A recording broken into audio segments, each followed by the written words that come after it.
Hey everyone, this is Charles Muhlbauer. I am a discovery sales specialist coming out with a discovery guide to help all those account executives and sales development representatives and any sales professional help deepen their discovery effectiveness and their sales prowess.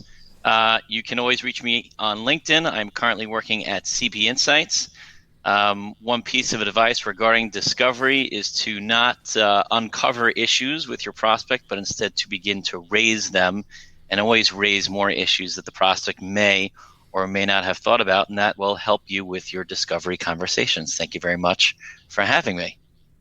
Cool. That's great, Charles. I'm glad you're here. Thank you for correcting the pronunciation of your name that I screwed up in the intro. I appreciate that very much. Muhlbauer it is, so you know better than me. So what the heck is discovery, man? I read all your stuff here, and I'm like, discovery, is that short for disco? Is that a dance that all salespeople got to do? Or talk to me about discovery, man. You know what it is, actually.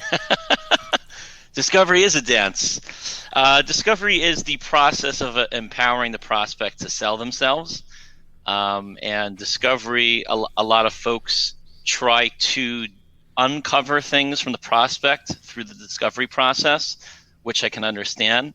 But as I mentioned in the beginning, the best way to help uncover problems, issues, challenges that the prospect may or may not have is to raise them yourself through a variety of ways and variety of avenues to do that. And of course, just to give you some context, as a salesperson, maybe as a new salesperson, it may be very difficult to stay present and to listen to people. I don't have that skill 100% of the time, but I think as you get more confident and care less about the outcome, be more yourself and be more present in a conversation, you're able to listen better, and then as a result, naturally ask better questions. So. Discovery is a whole bunch of different things, but that's the meat of it, I'd say. Excellent. Yeah. So being present in a conversation is very hard. I know that's, when I'm training new sales folks and I'm coaching folks, it's like, just listen. People will tell you what you need to hear if you pay attention and you're really present with them and you're really there. So I appreciate that you said that. But how do you get there, man? I mean, this is hard work. This is not easy. And first, before you even answer that for me, how did you learn so much about discovery, man? Like, what was when did you discover discovery, if you will? Sure, that's actually an awesome question, Phil. So my first sales role, I was in sales for my first sales role. I was trying to sell an offering to the investment community for about 6 months, and I simply was not able to sell. The reason why I was not able to sell was because I was being taught by my coworkers, rightfully so, and my colleagues and my managers, we want you to make sure to ask these questions, right? And these are the questions that you should be asking. So I would listen to other salespeople on their calls and understand, how they asked questions, and I'd write down all the questions. And during my conversations with any prospect, whether any type of prospect we had that would have been a fit for our offering, I was really mimicking what the other salespeople were doing, pretty much word for word, concentrating more on what I had to ask and what I had to do versus listening to the actual answer. And so a quick story. So this was happening for about 6 months in my first sales role. So I had one conversation with a founder of a venture capital fund, and I was asking him question after question and so on and so forth. And in the middle of the conversation, he said, "Charles, are you in sales?" Like we're having in the middle of a conversation, he said, "Charles, are you in sales?" I said, "Yeah," I was taken aback. And he said, "That's weird because you're not listening to a word I'm saying." And I couldn't believe that happened, and I was happy that it happened, but of course it was a very awkward moment. And I went home that night, and after not being able to sell anything pretty much for 6 months, the firm still kept me there because they knew how hard I worked. But I came home that night, and I said to myself, I think I know what's wrong, and I think I'm just not being me. Everyone's telling me to do this, to do that. And I just wasn't being myself at all. And I quite frankly can't do any worse than what I've been doing. Right? I've hit rock bottom. I can't get any lower here. So why don't I wake up in the morning, forget everything I learned, pick up the phone, and when I have a conversation with a prospect, just be myself. What does be myself mean? I sing professionally outside of work. I like to make jokes. I like to use humor when I can. I'm a positive person. And so when I started these conversations with prospects, I would throw in, even in the beginning of the conversation, that I sing at weddings. I'd be like, by the way, before we kick off the call here, I see you're in Orlando, right? I just sang at a wedding there or something like that. Or I was recently, I've sang at weddings there before, or something that I thought was applicable to me. And then we started getting into a conversation about what the prospect is passionate about outside of work. And that allowed me personally, it's different for everybody, that allowed me to let loose and stay present and be myself. And then all of a sudden, all the questions that I was told to ask, right, they came out of my mouth in a very natural way, the way I wanted to do it. So if I felt like I wanted to ask the prospect a weird question that in the past I would just ask while feeling weird, but was taught to ask it, now I'm asking questions that I think are weird, and before I ask them, I'm going to say, hey, Phil, listen, I have to ask you this question. I know it might sound a little weird and a little bit, kind of out of bounds. So I guess, but when you think about X, how does that affect Y? And that allowed me to take my insecurities about the tough questions that I wanted to ask and transfer them over to the prospect. They're called humbling disclaimers. I learned them from a book called Question-Based Selling, which was one of my favorite sales books. And humbling disclaimers changed the game for me because it allowed me to share with the prospect any insecurity I might be having. Doesn't matter if it's related to a tough question that I want to ask, or if it's a story that I want to share, anything. Humbling disclaimers really allowed me to, change my sales effectiveness and turn it around 180 degrees. So that's one story that really helped me understand to be present. That's the answer to one of your questions.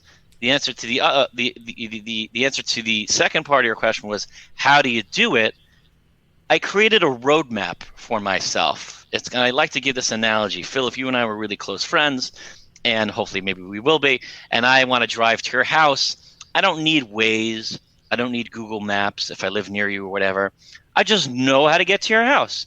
And if somebody cuts me off on the road, or if the road is blocked, or my tank is empty, or my car breaks down, I'm totally okay because I know where I want to go. And I built a roadmap for myself that's stuck in my head currently, that's pretty much ingrained in my head, that when I'm having a conversation with any prospect, I know how to go from point A to point B no matter what happens to me in the middle. So as a specific example, if a salesperson is used to asking a prospect after they have an upfront contract or anything like that, if they're used to asking a prospect, hey, Phil, tell me about your role. I'd love to understand what you do. And then Phil, as the prospect, you don't want to tell me about what you do. You want to know more about me, right? Well, Charles, tell me about what you do first. That would be very helpful. A lot of salespeople that makes them uncomfortable because they're like, wait, this is my structure, and now I'm like caught off guard. What am I going to say? But and that's okay. That's a normal reaction if your sales call is linear and your framework is stuck.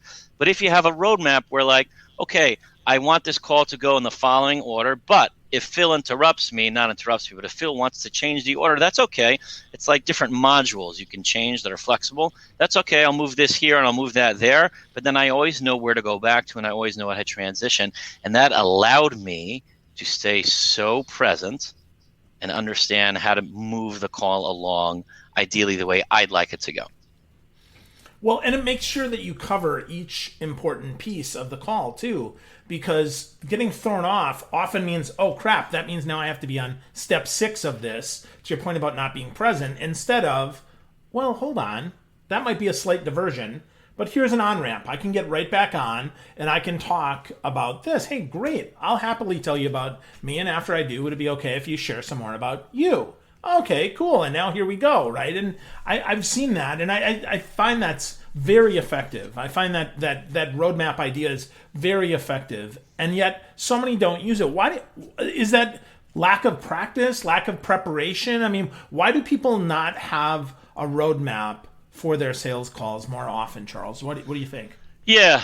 Well, it's two reasons. One, they haven't thought of one. That's the obvious reason. Two, if they have thought of one, maybe they are afraid to use it. I find, Phil, that, of course, for more experienced salespeople, there are exceptions to every rule. They have less of a problem with the following. But fear really plays a big role in a salesperson's head. And I know Sandler training refers it to as head trash.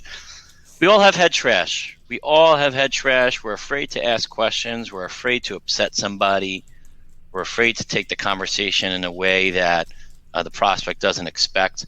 And I think fear plays a big role in how and whether or not a salesperson will actually execute a roadmap, even if they've created one on their own. They're afraid. But one of the best things about humbling disclaimers, if I am afraid to do something, Phil, I will say on the phone that I'm afraid to do something. Actually, one of the salespeople that I coach over at CB Insights, is afraid to talk about money. So we came up with our own humbling disclaimer for him, where he says, "Hey, Phil, admittedly, the next part of the conversation is my least favorite part. I was brought up as a child never to talk about money, but that's exactly why I got hired to do this position. So with that in mind, is it okay if I ask you whether or not you guys have a budget in place for this?" Right? So that's that's a long... That's awesome. No, but that's awesome, though, because that's real. If that's your style, though, that's so real and so refreshing, and yet so not done.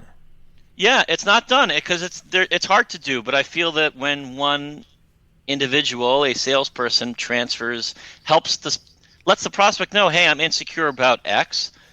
It's human behavior to want to help that person. Oh, that's okay. Don't worry about it. And then the prospect on the other line, their guard goes down. They're like, wow, this person's being real with me.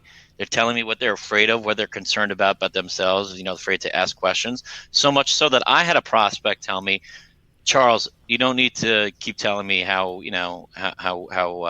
afraid you are to ask me questions. It's okay. You can ask me any question you want. And all of a sudden, that was great, right?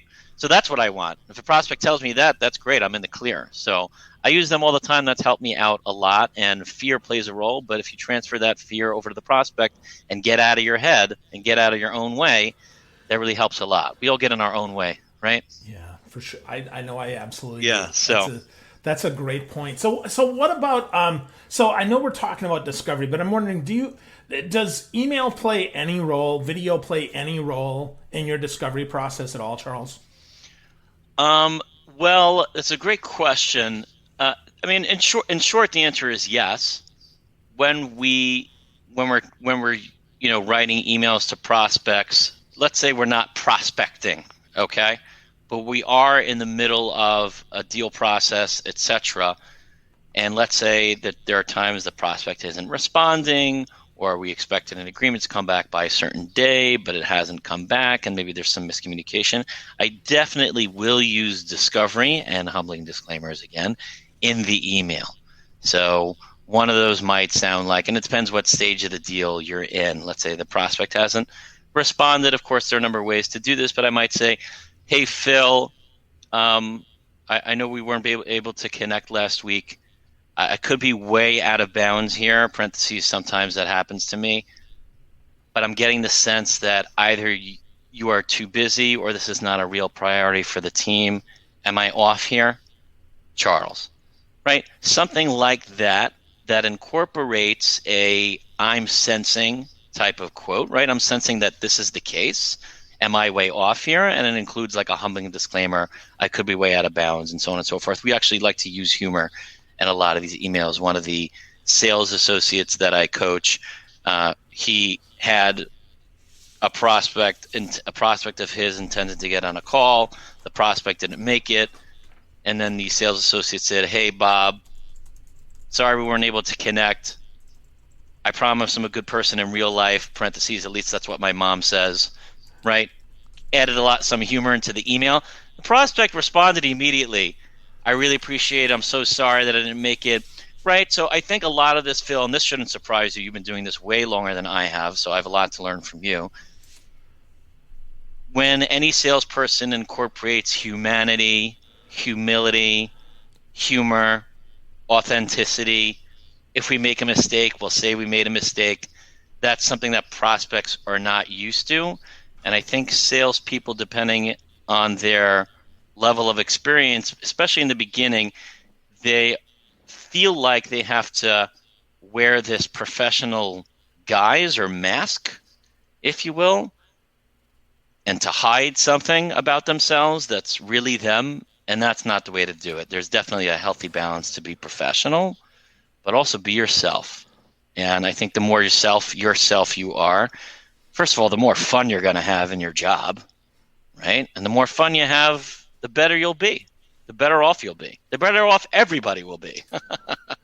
Absolutely, man. Absolutely. Well, I love that you do use some video. One of our sponsors for the show is actually our friends at Vidyard, because, email isn't dead, but wow, it can really be boring if you don't inject some humanity, some humility. If you want to jazz it up, though, and you want to take it to the next level, I encourage you to use Vidyard. Vidyard can help you record and send sales videos like Charles is talking about, with humbling disclaimers, to connect with those prospects, to move those open opportunities along, and to get you closing more deals. Now, there's 3 ways that video can work for you. First, put a face with your name, right? Put a face with your name. Hold up a whiteboard, record your face, your screen, or do both for those first touch prospecting videos, helping you move it further along faster because they know that video is just for you. Now, if I just had a great discovery call like Charles is talking about today, I might write that takeaway, that thing that I learned on the whiteboard, so they know it's just for them. Secondly, if you're on a sales team and you're a sales leader, share your team's videos. Make sure that they know that inside the outreach tools that you use every single day, that those videos are available not to copy, but instead to inject your own humanity in it, to make it even more personal. Some curated lists so you know what to say at each phase, so you can practice being yourself and getting comfortable, being humble. And lastly, to keep track of which opportunities are engaging with those videos. You've probably got some great videos, but not all are performing. For those ones that don't, or when they do actually finally open and click those videos, now you know the exact right time to follow up. You can look in your CRM, you can see all of this, and you can see exactly how to follow up. Now, if you want to check this out, go to vidyard.com/philgerb. It's absolutely free. You can check it out. Now, Vidyard can't keep up with all these promo codes, so you just go to the website, vidyard.com/philgerb. It's completely free, and if you sign up now, you get the high conversion virtual sales playbook. Start using video to grow your pipeline, your business, and make your discovery even better at vidyard.com/philgerb. So, Charles, I gotta know, man. So what happens, though, if sometimes our prospects, our clients, those folks that we're talking to are like, dude, enough with the questions. I don't have time for discovery. I don't have time to answer all your questions, man. Come on, just get to the point. Like, what's the price? What do we do? Wow. Okay. Great question. 2 points. Number one, we want to do something in order to prevent that from happening, right? We can do a lot of things to prevent things like that from happening. Do they work all the time? Of course not. There are a few things in sales that do work all the time. This is not one of them, but they do enhance the probability of preventing that from happening. And that is the beginning of your call. So if we're having a conversation, Phil, glad we could connect. Do we have a hard stop at 30 minutes? Yeah, that's fine. Great. And I say, by the way, Phil, the purpose of this conversation from my end is I know a little bit about you guys. Certainly not a whole lot. Naturally, you're probably going to have a lot of questions about what we do, which I'm happy to share with you. And of course, I'm probably going to have, Phil, a number of questions. Some of them might be direct for you along the way, just to see whether or not we are a fit. Would that be okay? Yeah, sure. And then, of course, Phil, at the risk of stating the obvious, there are really one of 2 outcomes from this conversation. Either one, you feel and I feel that there is a potential fit here and we could talk about next steps, or either one of us feel that it's probably not the best fit, and then we can just part ways and take it from there. Those are really one of the two, one of the two outcomes from this conversation. Does that work for you? Yeah, cool. And Phil, what else did you want to get out of the call today aside from that agenda? Well, I really wanted to do X, Y, Z. Sure, we'll get to that. Not a problem. Is it all right if I ask a couple questions in the beginning to kick it off? Yeah, sure. So right now I'm taking control, at least of the conversation, so that that type of thing doesn't happen. Small sales nugget: the person that asks the questions in sales and life, the person who's asking the questions is the one who's in control of the conversation. So you want to do your best to. It's a give and take, like you said at the beginning of the call, Phil. It's a dance. You want to make sure that you have the ability to do that. Okay, back to your question. What if that doesn't work? Doesn't matter. Prospects like Charles, get to the point. I want to talk about pricing. I will say, not a problem. What would you like to talk about? If they want to talk about pricing, sure, we can go over pricing. But I will ask them, what part of our offering were you most interested in? Right? So I want to kind of gauge what they know and what they don't know. Well, I don't really know much about your offering. Oh, okay. Well, I could show you the pricing, but it probably won't make a lot of sense to you. Would it be okay if we maybe take a step back and talk about which part of the offering might be most helpful for you, so I don't give you some generic pricing information? Or would that be okay? Right? It's kind of like a lot of permission-based asks. But if a prospect says, listen, I want to do X, I'll say no problem. And I'll ask, which part of the offering did you want? I want to see a walkthrough. I want to see a demo. Absolutely. Happy to show you a demo. As you can imagine, our offering is quite comprehensive. Was there a part of the platform that you thought was most interesting for you? Or would you rather just go over like a generic kind of sales demo that may not go over something that might be a priority for you? I guess which one would you rather see? Obviously, you want to do that in maybe a better tone where doesn't come across so rude. But yeah. I mean, it's kind of like agreeing to do something, but also asking a question. Sure, how would you like to do it? How would you like to do it? Sure, what would you like to see? Sure, what do you know about us? Kind of thing. So that helps those conversations along. I will say also, Phil, that you will have times and prospects that are just like, show me what you got. I don't care. I don't have time. And I'll just be like, no problem. Because some prospects I feel, and I posted about this on LinkedIn a while ago, there's sometimes situations where a prospect will come in hot and want to first believe that your product does what it says it does. Maybe they went on a trial behind your back, like let's say your offering has a free trial and you don't know that they were on the trial, and you hopped on the phone with them and they said, Phil, I've been on your product for like 3 days, and honestly, it's complicated. I don't understand it, and I don't know what you guys are doing. So can you help me walk through this product because I want to understand it? Right? So some prospects first want to see that what you do has some credibility so that they can calm themselves down, and only then they will allow you to ask them questions.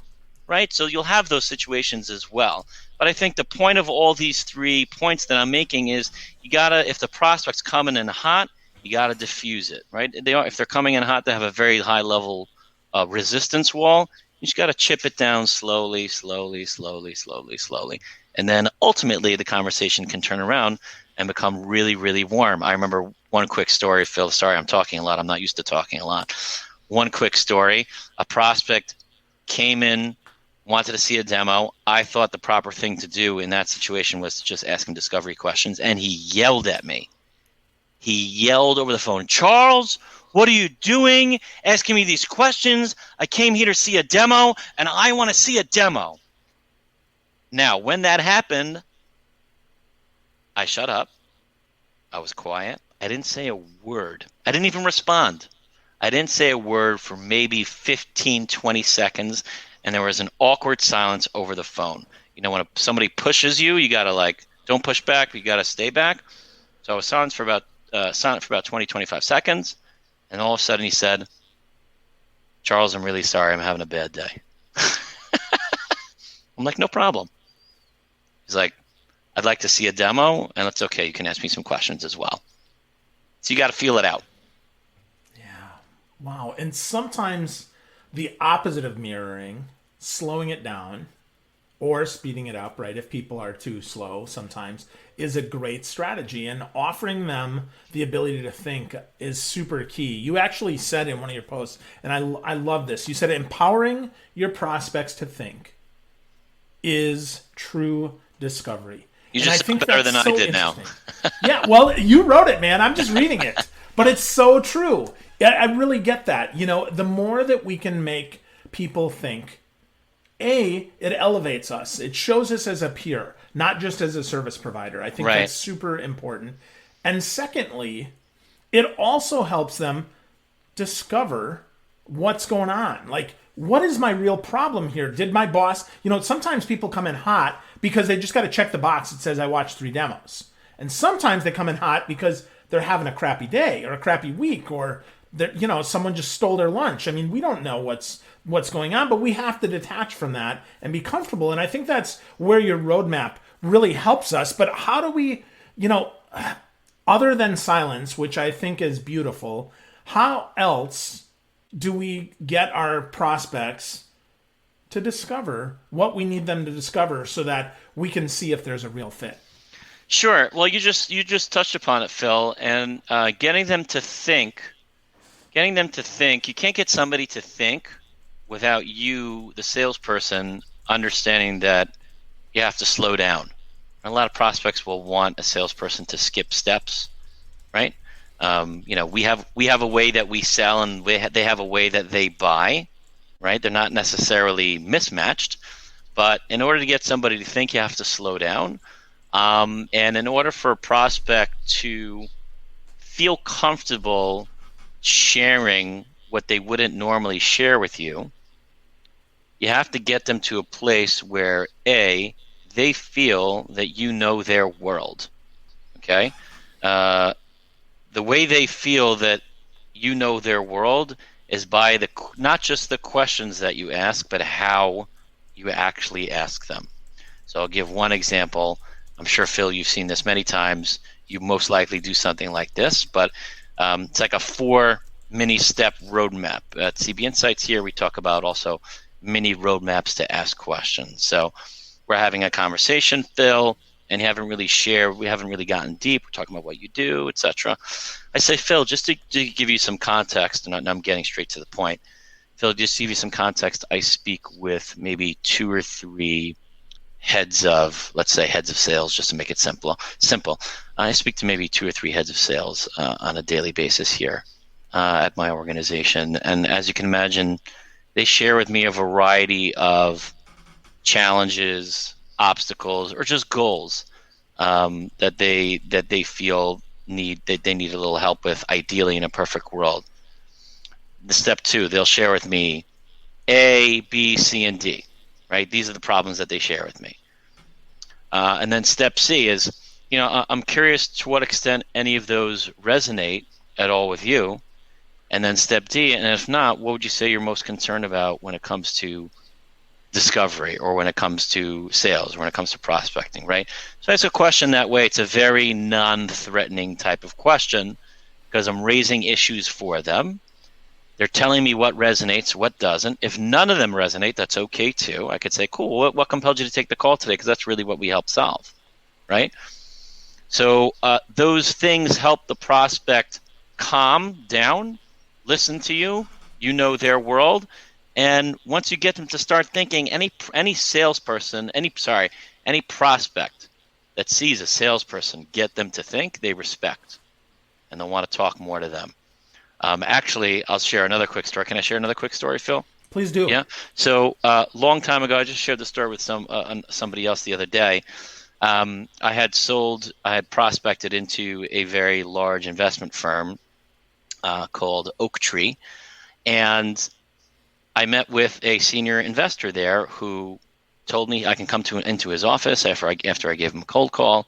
I sat in his office. It was still new in my sales career, so I still didn't really know how to sell that well.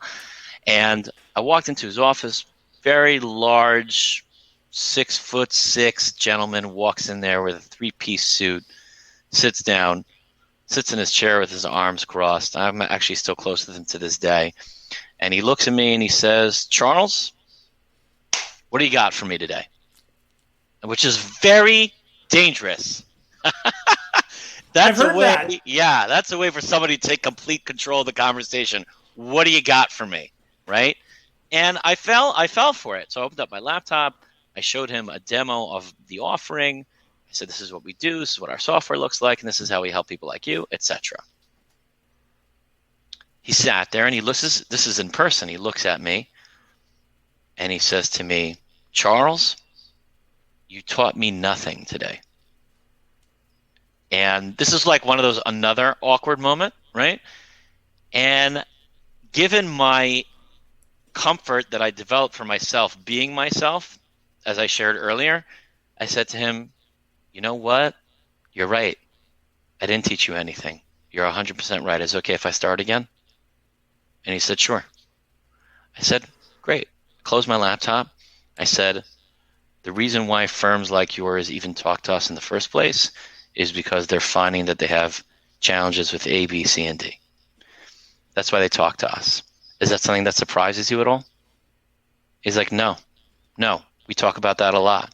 And then I said, how have you guys been doing? How do you deal with that? How you guys? And we had a conversation. He ended up being a client. Took him a while to be a client, but he ended up being a client.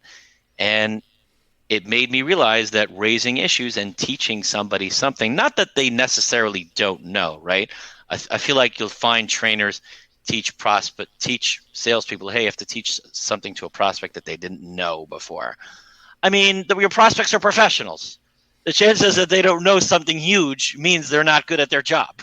So it's not about teaching them something that they don't know or never heard of, but teaching them something that resonates, that they know, but maybe they didn't know, they didn't pay attention to so well. They didn't know how poorly it could affect them. They didn't know how big the problem has been getting for other clients, right? It has to resonate a little bit with them. And once you teach something to a prospect that they cannot argue with, you're in. That's like, then you're in the discovery magic. Now you're having a real conversation. You're using humbling disclaimers. You're asking, why is this important? Why is that important? Etc. But it's not enough just to learn, hey, these are the best discovery questions. You have to know how to ask them, right? And you have to make it part of your voice and part of who you are. Yeah, you have to practice that. And I would also say, right, instead of challenger, where you got to get in their face, it's really about discovery, right? So maybe that's the book you should be writing, Charles, is The Discovery Sale, how to discover, right, the right way to sell. Because I think that's a lot of what you teach, man. I learn a lot from you on LinkedIn all the time, and I'm really excited about your book. So talk to me. When's it coming out? What format? How can we get more of this awesome sauce, dude? Yeah, sure. Thank you, Phil. The book I'm coming out with is an ebook. I guess, unfortunately, it's not a book where you can read from beginning to end. It is a reference guide by section. So if I want to get better at certain sections of discovery, I'll go to the section and I'll pick, which subsection of that topic I want to see. And the guide is made up of effective questions that I have found that when I ask them, they've really worked well and the prospect would open up. But it's not just the questions to ask. It's about how to ask the question and what's behind the question, when to ask it. And that will allow salespeople to take, one question or one email question and say, oh, I have a demo today. I'm going to ask this question. I would never have thought of asking this question. Or I have an intro call with a prospect today. This is a question I never would have thought of asking, and I liked how Charles is phrasing how to ask this question.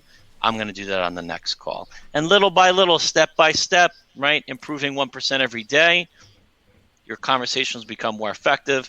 But it is a discovery guide that will be coming out in the next 2 weeks or so. And I'm looking forward to it. Actually, I just had a drink with a salesperson who told me that he got a sneak peek of my guide, and he told me that about a month ago he used 2 specific questions in a later stage deal that helped him gain a $65,000 commission check. So it's all right. It's going to help somebody. There you go. Yeah. There you go. Well, cool. So, it's not yet out, folks, but if you want to get to know Charles more, definitely check him out on LinkedIn. It's Charles Muhlbauer, Lbauer. Check him out. Learn from him. I learn discovery stuff from Charles every single time that he posts. Even his comments are super insightful, but it's just discovery. So learn about discovery. Do better on your discovery. Get some of that head trash out of there.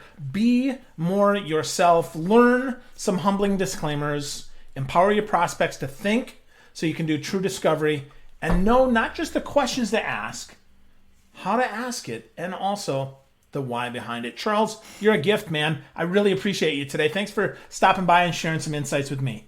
Thank you, Phil. My pleasure.